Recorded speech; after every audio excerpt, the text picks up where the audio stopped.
मानव mobile सत्संग का 221वां दिन। आज का प्रसंग है मानव जीवन का उद्देश्य। श्रोता कहते हैं अपना लक्ष्य परमात्मा की प्राप्ति करना ही है। यह कैसे पता लगे? क्योंकि धन भी प्राप्त करने योग्य है, मान बढ़ाई भी प्राप्त करने वाली है, सुख सुविधा भी प्राप्त करने वाली है। इस तरह कई चीजें प्राप्त करने की हैं। अतः परमात्मा की प्राप्ति ही हमारा उद्देश्य है। यह हमें कैसे मालूम हो? स्वामी जी कहते हैं आप में से कोई भी क्या ऐसा सुख चाहता है जो पूरा न हो, अधूरा हो और मिटने वाला हो? क्या ऐसा जीवन कोई चाहता है जो सदा न रहे, हम कभी रहें और कभी न रहे, मर जाएं? क्या ऐसे जानकारी कोई चाहता है जो अधूरी हो? हम ऐसा सुख चाहते हैं जो कभी मिटे नहीं। ऐसा जीवन चाहते हैं जो सदा रहे। ऐसा ज्ञान चाहते हैं जो सबसे ऊपर हो, जिसमें थोड़ा बहुत भी कमी न रहे। यह चाहना वास्तव में परमात्मा की ही है। परमात्मा के सिवाय और कोई रहने वाला परिपूर्ण सर्वोपरि तत्व नहीं है। उस परमात्मा तत्व की अभिलाषा को हम सांसारिक तुच्छ इच्छाओं से दबाते रहते हैं और कभी सुखी तथा कभी दुखी होते रहते हैं। थोड़े सुख से तो कुत्ता भी राजी हो जाता है, गधा भी राजी हो जाता है। सुख तो वह लेना चाहिए जिसमें किसी तरह की अपूर्णता न हो, जो पूर्ण हो, जिसमें कोई कमी न रहे। ऐसा सुख संसार नहीं दे सकता। अतः संसार का सुख हमारा ध्येय नहीं है, हमारा लक्ष्य नहीं है। आप विचार करें कि जो सदा रहे, अखंड रहे, जिसमें थोड़ा बहुत भी कमी न आए, ऐसा सुख तो एक परमात्मा में ही है। संसार की कितनी ही वस्तुएं मिल जाएं, कितना ही धन संपत्ति, राज्य, वैभव, मान, आदर, सत्कार आदि मिल जाएं, पर उससे तृप्ति नहीं होती। प्रत्युत और मिले ऐसी इच्छा रहती है। हम जीना चाहते हैं, इसका मतलब क्या हुआ कि हम मर रहे हैं? नहीं तो जीने की चाहना क्यों होती है? फिर भी जीने की इच्छा रहती है। संसार में बहुत कुछ जानने की इच्छा रहती है। बहुत कुछ पाने पर भी पाने की इच्छा रहती है। बहुत कुछ करने पर भी करने की इच्छा रहती है कि इतना तो कर लिया, इतना और करना है। यह जो जानने, पाने, करने आदि में अधूरापन रहता है, कमी रहती है, यह कमी आदमी को खटकनी चाहिए। इस कमी की पूर्ति संसार नहीं कर सकता। मात्र संसार मिल जाए तो भी ये कमी कभी पूरी नहीं हो सकती, क्योंकि संसार कभी टिकता नहीं, प्रतिक्षण बदलता रहता है। परंतु परमात्मा की प्राप्ति होने पर क्या होगा, इसके लिए गीता ने बताया, यम लब्ध्वा चापरम लाभम मन्यते नाधिकम ततः। अर्थात जिस लाभ की प्राप्ति होने के बाद उससे बढ़कर कोई लाभ होता है, यह उसके मानने में ही नहीं आया। वह मान ही नहीं सकता, कोई उसको मना भी नहीं सकता, और जिसमें स्थित होने पर वह बड़े भारी दुख से भी विचलित नहीं किया जा सकता। यस्मिन स्थितो न दुखे न गुरुणापि विचालयेत।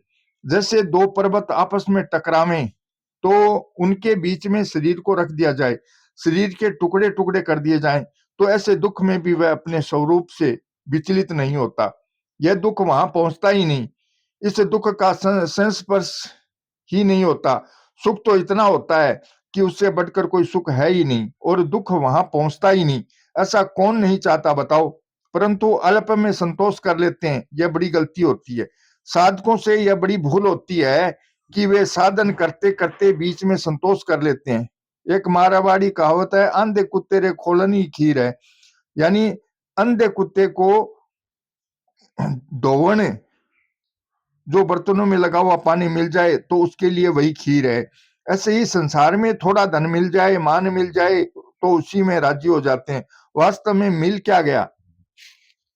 जो मिला है वह सब धोखा है। हमारे को तो सर्वोपरि तत्व चाहिए, हमारे को धन भी चाहिए तो सर्वोपरि चाहिए, पद भी चाहिए तो सर्वोपरि चाहिए, मान भी चाहिए तो सर्वोपरि चाहिए, बढ़ाई भी चाहिए तो सर्वोपरि चाहिए, जीवन भी चाहिए तो सर्वोपरि चाहिए, ज्ञान भी चाहिए तो सर्वोपरि चाहिए। इस इच्छा को मिटा नहीं सकता, और परमात्मा तत्व की प्राप्ति के बिना इस इच्छाओं को कोई पूरी नहीं कर सकता, क्योंकि सर्वोपरि तत्व एक परमात्मा ही है। अर्जुन कहते हैं, न तव तसमो असत्य भय दिको कुतो अन्यो लोक त्रय अपि अप्रतिम प्रभाव है। आप अप्रतिम प्रभाव हैं, अर्थात आपके प्रभाव की सीमा नहीं है। आपके समान भी दूसरा कोई नहीं है। फिर ज्यादा हो ही कैसे सकता है। ऐसे सर्वोपरि तत्व को प्राप्त करना ही हमारा लक्ष्य होना चाहिए। पहले जितने बड़े बड़े ऋषि हुए, संत महात्मा हुए, सनकादियम नारद आदि हुए, ब्रह्मा शंकर आदि हुए, उनको जो तत्व मिला वही तत्व आज कलयुगी जीव को भी मिल सकता है। संसार की वस्तुएं सबको नहीं मिल सकती, पर परमात्मा तत्व सबको मिल सकता है। ऐसा कोई भी मनुष्य नहीं है जिसको परमात्मा तत्व की प्राप्ति न हो सकती हो। उस परमात्मा तत्व की प्राप्ति ही मनुष्य जन्म का लक्ष्य है। मेरा लक्ष्य परमात्म प्राप्ति है, इस बात को मनुष्य ही समझ सकता है, दूसरा कोई प्राणी नहीं। प्राणियों में गाय बड़ी पवित्र है, पर उसको समझा नहीं सकते। आप थोड़ा विचार करें, क्या इतनी जल्दी यहाँ सत्संग में आ जाते हैं तो यहाँ धन मिलता है क्या, भोग मिलता है क्या, आदर मिलता है क्या, यहाँ निरोगता मिलती है क्या, आपको कौन सा लाभ मिलता है, बताओ क्यों आते हो इतनी जल्दी। श्रोता कहते हैं आत्मा को शांति मिलती है। स्वामी जी कहते हैं शांति पूरी चाहिए, यहाँ थोड़ी शांति मिली, और जब यहाँ से चले गए तो फिर वैसी शांति नहीं रही। ये शांति किस काम की, हमें ऊंचे से ऊंची शांति चाहिए जो कभी मिटे नहीं, परंतु भूल ये होती है कि हम तुच्छ शांति से राजी हो जाते हैं। एक आदमी ऊंट पर चढ़कर अपने गांव जा रहा था। रात के समय वह एक गांव में पहुंचा। वहां एक जगह ब्याह हो रहा था, ढोल बाजे बज रहे थे। वह आदमी ब्राह्मण था। उसने वहां जाकर देखा तो पता लगा कि दक्षिणा बंट रही है। दक्षिणा को संस्कृत में भूयसी विशेष दक्षिणा कहते हैं, जो ब्याह के समय ब्राह्मणों को दी जाती है। वह ब्राह्मण ऊंट को बाहर खड़ा करके दक्षिणा लेने के लिए भीतर चला गया। चोरों ने ऊंट को बाहर देखा तो वे उसको भगाकर ले गए। इधर दक्षिणा बंटी तो सब ब्राह्मणों को 4-4 आने मिले। 4 आने लेकर वह ब्राह्मण बाहर आया तो देखा कि ऊंट नहीं है। इधर 4 आने मिले और उधर 400-500 रुपए का ऊंट गया। इस तरह संसार में तो तुच्छ सुख मिला, थोड़ा धन मिल गया, थोड़ा मान मिल गया, थोड़ा आदर मिल गया, थोड़ा भोजन बढ़िया मिल गया, पर उधर ऊंट चला गया। परमात्मा की प्राप्ति चली गई। यह दशा है, तुच्छ सुख में महान सुख जा रहा है।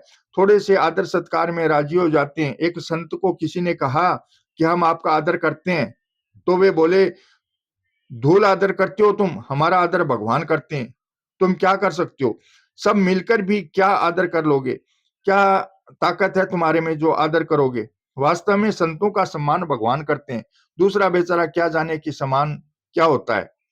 आप जो सर्वोपरि लाभ चाहते हैं, यही वास्तव में परमात्मा तत्व की इच्छा है। इस इच्छा को चाहे जो कह दो, ज्ञान की इच्छा कह दो, प्रेम की इच्छा कह दो, सुख की इच्छा कह दो, भगवत दर्शन की इच्छा कह दो, भगवत प्राप्ति की इच्छा कह दो, एक ही बात है, यही हमारा लक्ष्य है। इस लक्ष्य पर डटे रहें, अधूरे में राजी ना हो। अधूरे में नहीं अटकोगे तो पूरा मिल जाएगा, अधूरे को ले लोगे तो फिर वहीं अटक जाओगे।